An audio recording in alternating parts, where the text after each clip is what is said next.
Lauren Fajardo, a graduate in fashion design, left her homeland Cuba in 2010 to move to New York. Although she was in the mecca of her industry, she missed elements of home. And once I moved to New York, trying to get into the work market and trying to define what I was going to do, it was very corporate, and I missed a lot that experimenting, that creativity, that gathering with friends. And since we didn't really have to worry about let's try to get a job, like a real job, it was really a creative world that we could explore. Family and the strong sense of community were reasons that pulled her back to Cuba in 2015. She is now considered a repatriada, or repatriate, meaning she chose to move back after living abroad. Permanently settled with a citizen's ID, and most importantly, the dollars to invest, Lauren is building a concept store called Dador in Old Havana that will house a studio, gallery, and fashion line. What has changed is, I feel like, the entrepreneurial spirit in Cuba, since they opened up for people to have their own businesses. And I think one of the reasons that excited me the most to come back was because I saw a lot of young people really involved and wanting to work and had work opportunities and really wanted to start their own businesses. So that was one of my biggest motivations. Cuban authorities say in 2016, a record 14,000 Cubans returned to the island, requesting their citizenship, a stark contrast to the 1,000 repatriation applications processed in 2012. There are still no numbers for 2017. What changed? The easing of rigid immigration laws and travel reforms by Raúl Castro in 2013. The new migration reforms now allow Cuban residents living in Cuba to leave the country for 24 consecutive months without losing their rights as citizens, something that would have been impossible in the past. Cuban diplomat and former ambassador Carlos Alzugaray says historically the Cuban government saw immigration in a negative light. Remember this, the Bay of Pigs invaders were immigrants that were recruited by the CIA in the United States. That was something that was very common over the years. Once you left Cuba, you automatically were potentially a member of a terrorist organization or something trying to damage Cuba. So immigration was kind of a final step, or you coming out of the closet, so to speak. For example, it's very common to tell these people, abandonó el país. He abandoned the country. Emigration abroad continues, especially to the United States. According to the U.S. Citizenship Immigration Services Office, between 2001 and 2015, more than 500,000 Cubans obtained a permanent residency in the U.S., and more than 270,000 became U.S. citizens. For U.S.-born Jauretsi Cesar Vitoria, the connection with the island began in the kitchen, with her Cuban mother and her black beans and white rice. Never absent were somewhat tense conversations about Fidel Castro and his revolution, after which her grandfather, a restaurant owner, left Cuba. It's in our blood, even the cubaneo and the joking and the slang and all that stuff. So there's a desire to know where it all came from and to experience Cuba on your own terms, basically. The good stuff and the bad stuff, basically. Just Cuba under your own definition versus a definition that's been imposed on us, which there's a lot of truth there as well. Beginning with a first visit in the late 90s, Jauretsi visited the island continuously, taking occasional jobs as a DJ and freelance producer. At the end of 15 is when I thought, I just want to stay. You know, when you fly to a country and it comes time to go to the airport and you're just like, I don't want to leave. So 2015, so many things were happening so fast between Obama and Raúl Castro that I compare it to jumping off a cliff. It was the end of 15. I was like, I'm just going to go to Cuba. I don't know what I'm going to do. I'm just going to go there and I'm going to stay there for a minute and figure it out.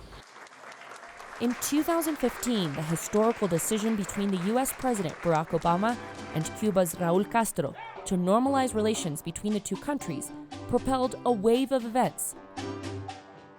U.S. tourists could come to the island, and with them came major cultural celebrations, such as a Chanel runway show on the historical Paseo del Prado.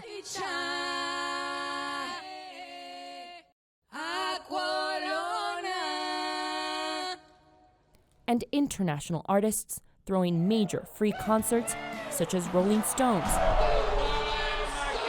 This is a first. And the electronic dance music trio Major Lazer. It's the first Cuban-American produced concert of this scale. So there's a lot of improvisation here. Jauretzi, a now Cuban citizen living in Havana, was called to produce the documentary Give Me Future, which chronicles the preparation for the groundbreaking Major Lazer concert and explores the do-it-yourself information culture in Cuba. We showed up to a concert in front of the embassy, which is a place called the Anti-Imperialista Tribune, and then here we are having this olive branch of a concert, an American band playing for free to 500,000 Cuban millennials.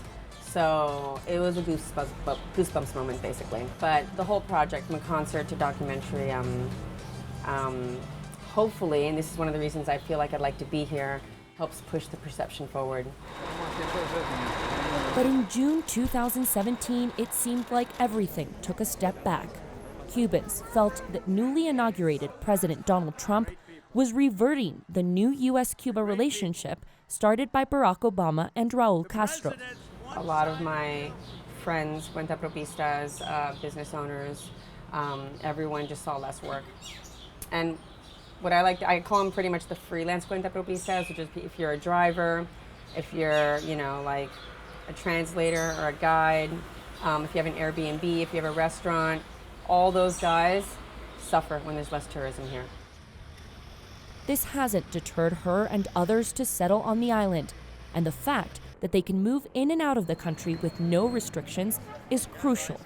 But maybe the greatest allure is having a stake in the potential and expected growth. Only Cuban citizens can buy property in Cuba. You can buy property and you can be a cuentapropista and open up something up. Hopefully something that pushes the culture forward. Does that mean art? Does that mean a restaurant? I don't know, that's your answer. But you can come and be a part of this. And if you really want to seek truth, make a bunch of friends in Cuba. The government says it welcomes all Cubans who emigrated to request their citizenship unless you are accused of committing hostile acts against the state. Among the returnees are some Cubans looking to retire on the island. Latin America and the Caribbean has increasingly been considered an ideal destination for retirees. Affordable health services and low costs of living can help make a pension last. Cuban officials say that while there are people of all ages resettling in Cuba, there is an emphasis on people aged 50 and over, most based in Havana. Returnees recover their rights to free health care and an allocation of goods on the rationed market. They also get the right to vote, something that Cubans living abroad cannot do. Certainly there are some financial benefits because of health and education, more health than anything else. And there can be a benefit because if you bring money to invest, maybe the investment here is more profitable than the investment outside Cuba. So there might be, but I think, according to what I have spoken with some of them, it's more an emotional thing. I want to go back to my country. I want to live in my country. I miss my country. Spain was the destination for Mauricio Estrada when he left Cuba in 2003. Mi hermano y yo siempre hemos querido tener un restaurante. Nos poníamos en Madrid a tomar y a pensar cuando en Cuba podemos tener un restaurante. Yo soy chef. Working as a chef in Spain, Mauricio was able to earn the capital needed to start a business. He also gained knowledge to offer a different culinary experience back at home. Ahora está abriendo un poco el abanico así de variedad de platos y eso, pero aquí nunca ha habido mucha variedad.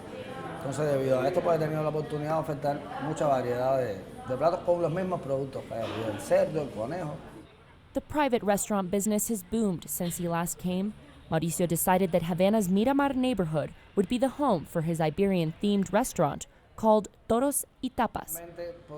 He has been well received, he says, but this is a completely different life from the one he left 15 years ago.